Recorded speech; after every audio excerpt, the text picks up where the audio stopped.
Here is everything you need to know about planning a trip to Abu Simbel. In this video, I'll explain to you the options available to you. The first thing you need to understand is the Temple of Abu Simbel is literally at the end of Egypt, which pretty much makes it in the middle of nowhere. There are only two ways that you can visit the Temple of Abu Simbel. One is by road and the second is by air.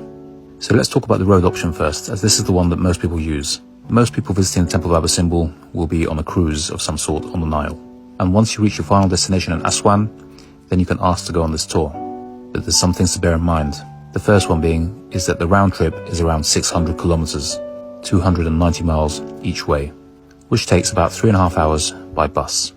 But you'll be glad to know that there is a service station halfway, where you can use a toilet and get a coffee.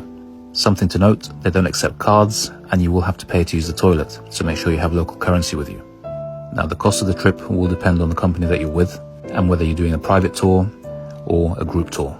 But for the road trip from Aswan, you can be expected to pay anywhere from $150 to $350 per person. This, however, will include your entry tickets. Something to note though, if you are using a professional camera, you have to pay an additional fee. You also have to use an additional fee if you're going to use a tripod.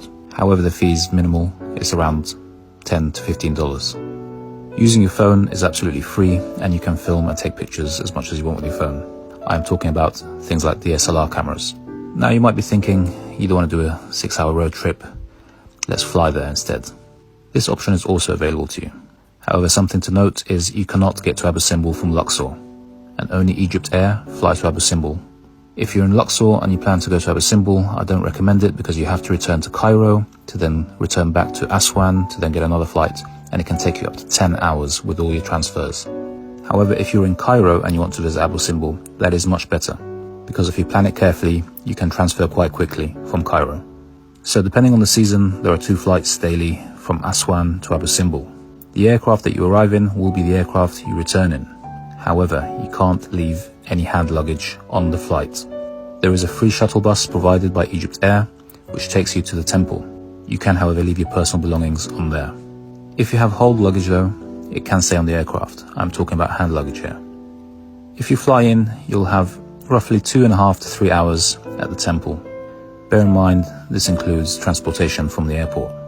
You'll also have to purchase your ticket on arrival, which isn't that much, it's under $10 per person. Not including camera fees if you have a professional camera again.